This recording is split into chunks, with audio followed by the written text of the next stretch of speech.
اعوذ باللہ من الشیطان الرجیم بسم اللہ الرحمن الرحیم یا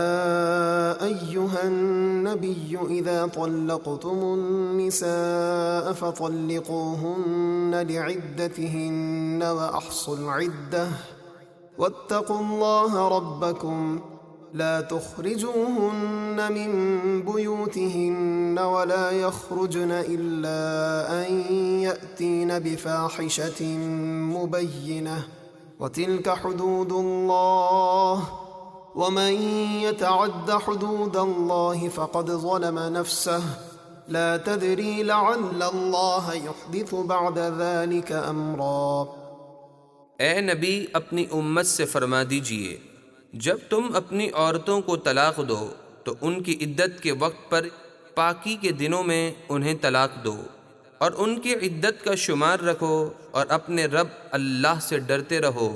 عدت کے دنوں میں تم انہیں ان کے گھروں سے نہ نکالو اور نہ ہی وہ خود نکلیں مگر یہ کہ وہ کھلی بے حیائی کا کام کریں، مثلا چوری یا زنا وغیرہ، تو سزا دینے کے لیے انہیں مجبوراً نکالا جائے گا، اور یہ اللہ کی حدیں ہیں، اور جو اللہ کی حدوں سے آگے بڑھا تو بے شک اس نے اپنی جان پر ظلم کیا۔ اے سننے والے، تجھے نہیں معلوم، ہو سکتا ہے اللہ اس طلاق کے بعد شوہر کے دل میں صلح کی کوئی نئی بات پیدا فرما دے، لہٰذا ایک دم 3 طلاقیں نہ دو۔ فَإِذَا بَلَغْنَ أَجَلَهُنَّ فَأَمْسِكُوهُنَّ بِمَعْرُوفٍ أَوْ فَارِقُوهُنَّ بِمَعْرُوفٍ وَأَشْهِدُوا ذَوَيْ عَدْلٍ مِّنكُمْ وَأَقِيمُوا الشَّهَادَةَ لِلَّهِ ذَلِكُمْ يُوعَظُ بِهِ مَن كَانَ يُؤْمِنُ بِاللَّهِ وَالْيَوْمِ الْآخِرِ وَمَن يَتَّقِ اللَّهَ يَجْعَل لَّهُ مَخْرَجًا۔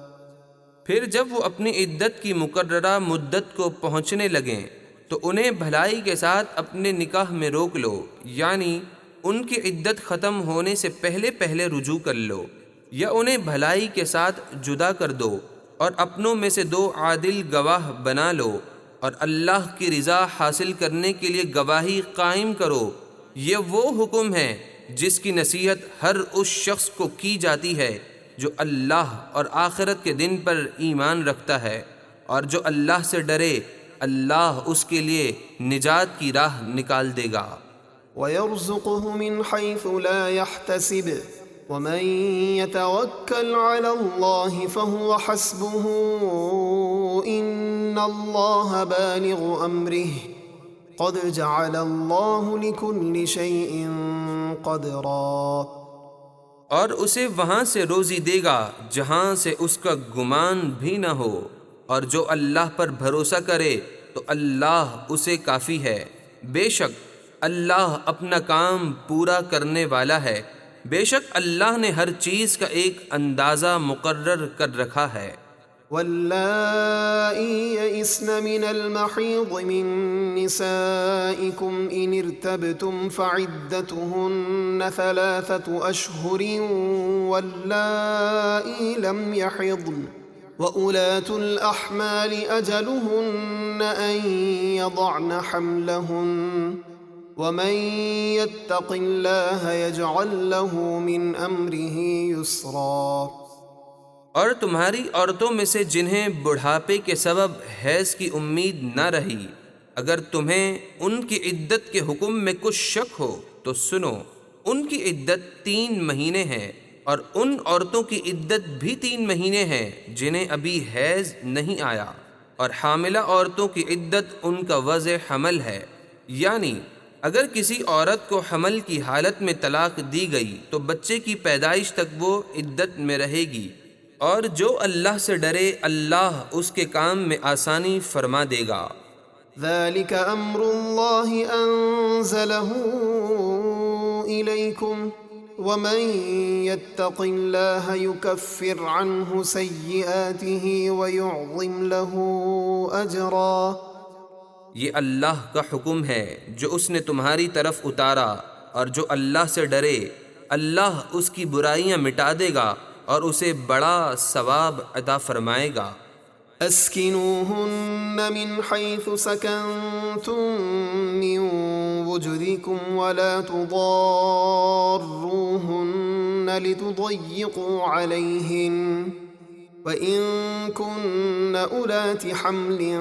فأنفقوا عليهن حتى يضعن حملهن فإن أرضعن لكم فآتوهن أجورهن وأتمروا بينكم بمعروف وإن تعاسرتم فسترضع له أخرى. تم ان عورتوں کو اپنی طاقت کے مطابق وہاں رکھو جہاں تم خود رہتے ہو، اور انہیں تکلیف نہ دو کہ ان پر تنگی کرنے لگو، اور اگر وہ طلاق والی عورتیں حاملہ ہوں تو ان کے وضع حمل تک انہیں خرچہ دو. پھر اگر وہ تمہارے لیے بچے کو دودھ پلائیں تو انہیں ان کی اجرت دو، اور بچے کی پرورش کے متعلق آپس میں دستور کے مطابق مشورہ کرو. اور اگر تم آپس میں دشواری محسوس کرو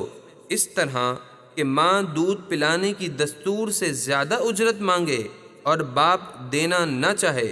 تو قریب ہے کہ اسے کوئی اور دودھ پلانے والی مل جائے گی. لينفق ذو سعة من سعته ومن قدر عليه رزقه فلينفق مما آتاه الله لا يكلف الله نفسا إلا ما آتاها سيجعل الله بعد عسر يسرا.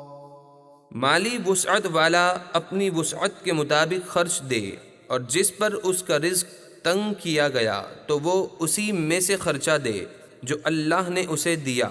اللہ کسی جان پر بوجھ نہیں رکھتا مگر اسی قدر بوجھ ڈالتا ہے جتنا اللہ نے اسے دیا.